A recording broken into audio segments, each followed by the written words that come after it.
শ্রাবণের বর্ষণমুখর দিনে হরিদার চায়ের দোকানে উদয় ও এলাকার কয়েকজন বসে চা পান করছে এবং আড্ডা দিচ্ছে।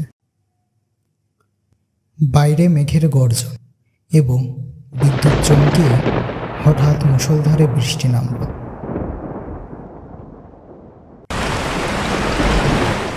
হরিদার দোকানে একটি হেরিকেন টিম টিম করে জ্বলছে। হরিদা মনের সুখে চা বানাচ্ছে এবং দোকানের বেঞ্চে বসে এলাকার ছেলেপেলে আড্ডা দিচ্ছে। সন্টু দোকানের পাশ দিয়ে হেঁটে যাচ্ছিল। হঠাৎ বৃষ্টি নামায় সে হরিদার চায়ের দোকানে ঢুকে পড়ে। দোকানে পাড়ার ছেলেদের সাথে আড্ডা দিচ্ছিল উদয়। সে সন্টুকে দেখে বলে উঠল, আরে সন্টুদা, ইদানিং যে তোমার দেখাই মেলে না, তা দিনকাল কেমন কাটছে?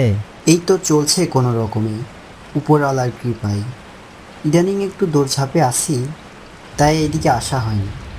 তা তোদের কি খবর রে উদয়? ভালো গো সন্টুদা, বেশ ভালো। তো এসেই যখন পড়েছো, এই কালী বর্ষার দিনে গল্প ধরো দেখি, আড্ডাটা জমে যাবে। সন্টু কিছুক্ষণ ভেবে বলল, গল্প শুনবি? আচ্ছা শোন তবে, আমার জীবনে ঘটে যাওয়া এক বাস্তব ঘটনা তোদের শোনাই। তাহলে তো বেশ হবে। ও হরিদা, কড়া করে এক কাপ চা দিও তো সন্টুদাকে। আবারও মেঘের গর্জন।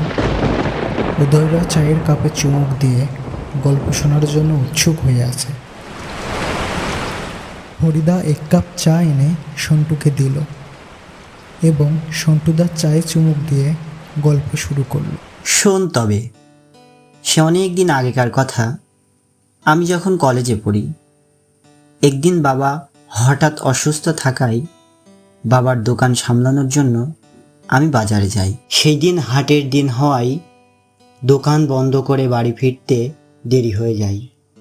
সেই দিন আমার সাথে ঘটে যায় এক অলৌকিক ঘটনা।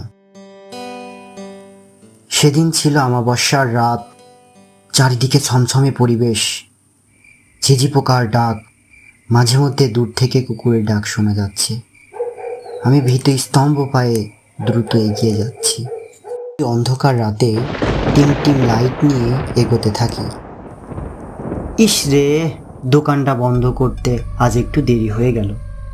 এই অমাবস্যার রাতে একাকী শ্মশানের রাস্তা দিয়ে যাচ্ছি। দাদির মুখে শুনেছি রাস্তাটা খুব একটা ভালো না। উফ, এত ভাবলে হবে না।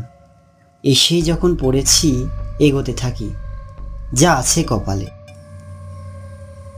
হঠাৎ দীর্ঘশ্বাস শুরু হলো এবং শরীর ঘামতে শুরু করলো। এই রাস্তা যে শেষই হতে চাচ্ছে না।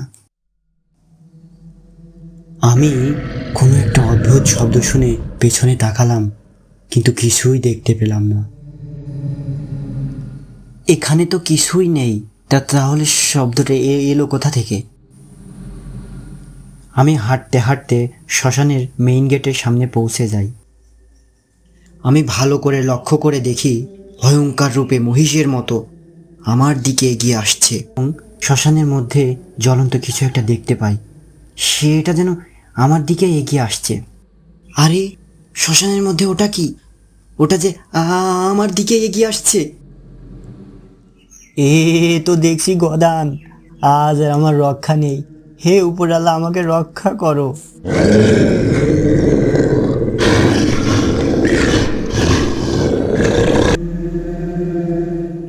আমি প্রাণপণে গ্রামের দিকে দৌড়াতে থাকলাম এবং গদান পিছনে তার বীভৎস রূপ নিয়ে চিৎকার করতে করতে আমার দিকে তেড়ে আসছিল।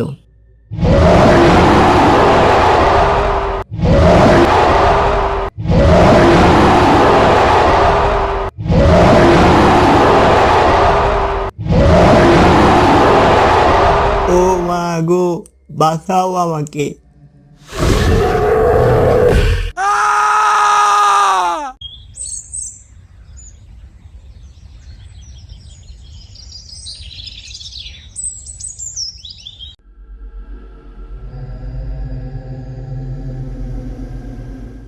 আমিও চিৎকার করতে করতে গ্রামের দিকে দৌড়াতে থাকি গ্রামের মধ্যে পৌঁছে কিছু একটাতে হোঁচট খেয়ে রাস্তায় পড়ে জ্ঞান হারাই। গ্রামের একজন আমার চোখে মুখে পানি ছিটিয়ে আমার জ্ঞান ফিরিয়ে আনে। তারপর গতরাতে আমার সাথে ঘটে যাওয়া ঘটনা সমস্ত গ্রামবাসীকে বলি। গ্রামবাসী গতরাতের ঘটনা শুনে সকালে বলে যে শ্মশানটা নাকি অভিশপ্ত এবং এ ধরনের ঘটনা ওখানে মাঝে মধ্যেই ঘটে। এদিকে বৃষ্টি থেমে যায়। উদয়রা উৎসুক মনে চেয়ে গল্প শুনছিল। গল্প শেষ হতেই উদয় বলে, বলো কি, তাহলে তো সেদিন খুব বাসা বেঁচে গেছে গো সন্টুদা। তার বলতে, বৃষ্টি তো থেমে গেল রে উদয়, থাক তাহলে আজ উঠি। সন্টুদা, সময় পেলে এদিকে আবার এসো আড্ডা দিতে। সন্টু উদয়ের কথা শুনে মাথা নাড়িয়ে সামনের দিকে এগোতে থাকে।